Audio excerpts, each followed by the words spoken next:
Today's social media segment is brought to you by Alford and Associates for all of your insurance needs. CIS, Cardiovascular Institute of the South, the highest quality cardiovascular care available. Barker Honda, the Barker family tradition of quality.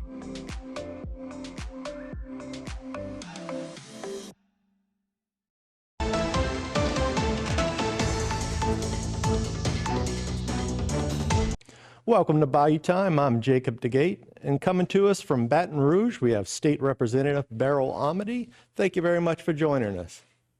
It's always a pleasure. I know you're right in the middle of session, so we certainly do appreciate the time.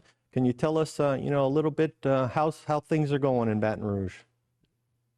Well, from my perspective, I think they're going very smoothly and they're moving along at a good pace. It's a little unusual to me after all these 2 terms so far to see so much business being taken care of this early in session. Usually when we're only in the second and third weeks, we are not moving so many bills through committees and not moving so quickly on the floor. But this time it seems that everybody's here to do business, and committees are meeting, bills are moving, and I feel like we're making a lot of progress. Well, that sounds certainly good. I guess that could, a new change in administration. I guess everybody, he's still got honeymoon period, I guess, for a little bit, although I don't know how, how much one side feels about that, but he certainly makes things a little bit easier when everybody's on board on one side. Right. I think that sometimes you think about things being so partisan, and when you talk about sides, it just seems like so far this session, there have been a lot of bills moving that have gotten bipartisan support. So maybe it's that we've reached a time where a lot of the bills that we're seeing this session are just what you might call obvious or common sense, or maybe we're just that desperate to make some changes. So there's been a whole lot of work that's gone on where party wasn't the big factor in whether a bill had support or not. And that's good. We should work based on what's needed, much less than what party affiliation the author of the bill has, or what party supports a particular idea. I think it's about what the people want. We're here to represent the people of Louisiana. Well, and I know there's one issue out there that I'm sure everybody can agree on is that something needs to be done about the insurance rates, the skyrocketing rates in this area. And I know a lot of focus is going on in that area this session. Can you tell us, give us a little bit of update of what's taking place? Sure. When the governor did his opening speech at the beginning of this session, he named about 4 big issues that he wanted to focus on. Insurance was definitely one. In fact, especially in our part of the state, insurance is number 1 because it's one of the factors that determines whether someone can continue to live here, continue to live in their home, continue to run their business. So the Commissioner of Insurance has issued a list of bills that he calls his package bills. And there are many that deal with property insurance, and then there are many that deal with auto insurance. So this isn't just 1 or 2 bills. This is a hefty list. And some of those bills have already been moving. And so some of the topics seem minor, but when you speak to the insurance industry, even some of these minor topics are important in keeping insurers here, in giving us options, in having multiple companies to choose from for our property insurance, and in having vehicle insurance that we can actually afford, and that maybe the rates would be competitive with other states, so we're not scaring people away. So the insurance bills have already begun to come to the House and Senate floors, and I think we're making progress. And we're hoping that these bring the results that we need and bring them quickly before we lose too many more people to other states. Okay, and is some of that involving tort reform, or is it separate, or is that all linked together? It's all rolled in. There are some bills that are minor or maybe even major tweaks to some of our laws that would be part of what we would consider tort reform, which is the way our court system works. It sometimes seems that here in Louisiana, you can sue anyone for anything, anytime. And so we have to try and rein that in a little bit. Also, a lot of the bills deal with the awards and how those are calculated in the court system. And there are just bills that deal with many different aspects of how lawsuits go through the system and how the awards are arrived at. And one of the hot topics this week has been a bill that deals with those who invest in lawsuits. They fund lawsuits, and whether those entities that fund the lawsuits should be actually revealed as part of the process, or whether those can remain unknown to the other party. So we've been having some lively debates and discussions, and I find it very interesting. Not being a lawyer myself, this is it's very interesting to see what actually goes on behind the scenes that I never really knew much about. I didn't know until maybe a year or two ago, sitting on civil law, that there are actually investment companies that fund lawsuits. Yeah, it's unfortunate, side when it's looked at more about being a business than really just, getting somebody the compensation that would be fair or just that they owed. And when it's looked at like a business, that the price to everybody kind of goes out the window. That's what it seems like, that sometimes these things that go on behind the scenes actually drive up the awards, which might be great if you're the one who has been injured and you're getting a really big award. But overall, when there are excessive awards that go beyond what your actual damages require, this is what causes people to not be able to stay in Louisiana, businesses to be sued excessively, and it's not good for the state. All righty, we do have to take a quick break, but we'll be back with more right here on HTV. Today's social media segment is brought to you by South Louisiana Bank. It's better when we bank together.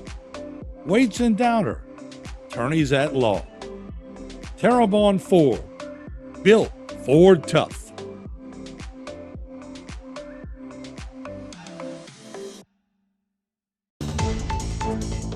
Welcome back to Bayou Time. We're talking here with State Representative Beryl Amedee, who is joining us from Baton Rouge, right in the middle of the legislative session. Now we're talking a little bit about one of the areas that the governor wanted to focus on was insurance, but I know there's a couple other areas, education, economy.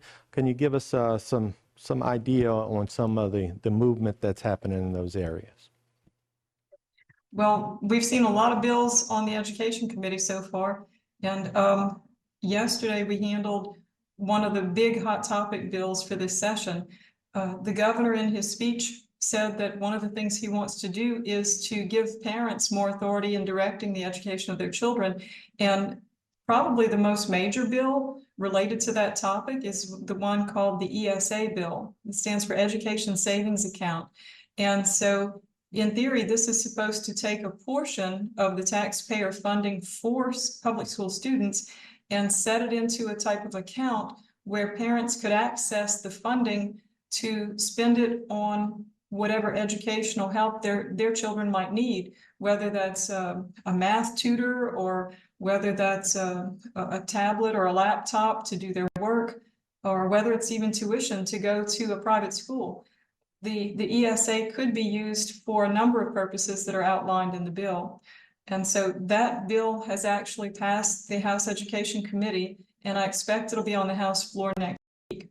And it has a whole lot of moving parts, and so I expect a lengthy discussion and debate.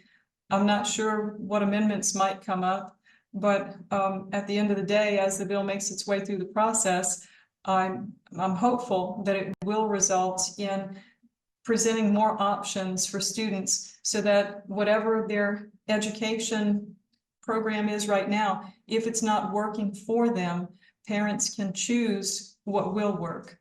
So we're hopeful. And some of the other education reform type bills that are in the governor's package include bills that will reduce certain burdens and regulations on teachers that are actually hindering their ability to get much done in the classroom. So we're excited to see the variety of ideas of what we could change, what we can move around, what we can do to make the school systems work more efficiently and effectively and move our students up as far as the academic education that's provided.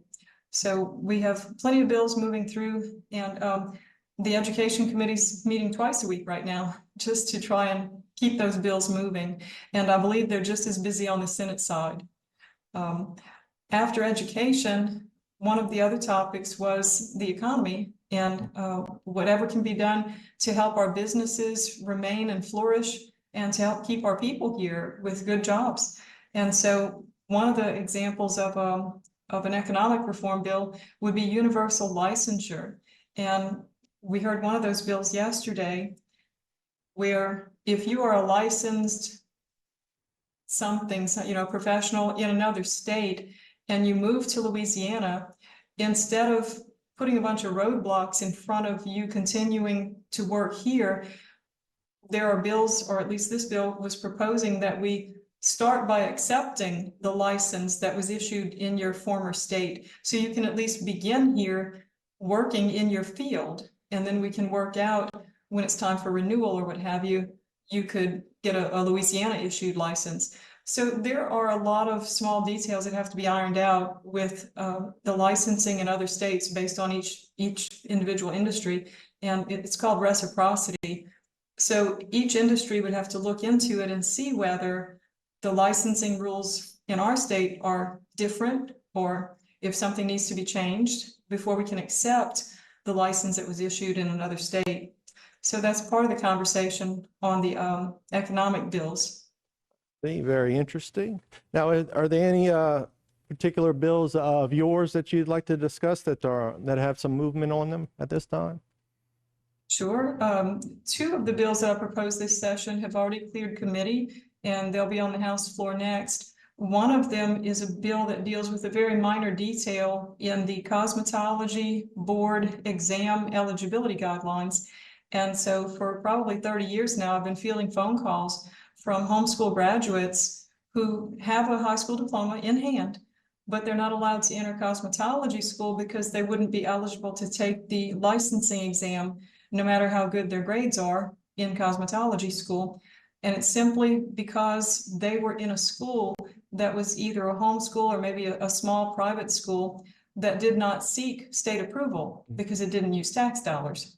So right now, a diploma that's issued by a school that was not approved by the state is not acceptable as qualifying for the state cosmetology board exam. So normally we would just leave this alone. And like in the case of homeschoolers, we would say, well, go and apply for the approved home study program, and then your diploma will have you eligible. But in this case, there's a rule that says that if you're a public school student, all you have to do is finish 10th grade. So you can be a public school dropout and sit for the exam, but you can't be a non-public school diploma holder and sit for the exam. So that bill is an effort to fix that. And the other one is the same central bank digital currency bill that I ran last year that passed with flying colors, but the governor vetoed. So I brought it back this year, and so far so good. Sounds good. We got about 30 seconds left. I know you wanted to mention the Constitutional Convention, talk about that before we go. Sure. Where does that stand right now? Well, there is a committee or a commission or a task force that's been studying the idea of calling another constitutional convention because we have over 200 amendments again to our Constitution, and they're in the process of figuring out the details of how that might work. So the governor hopes that we may be able to have a constitutional convention this year in enough time to put something before the voters this fall. So stay tuned. We'll see if that works out. All right. Thank you very much, Representative. We certainly appreciate your time. Always a pleasure. Thank you. You're welcome. Stay tuned for more right here on HTV.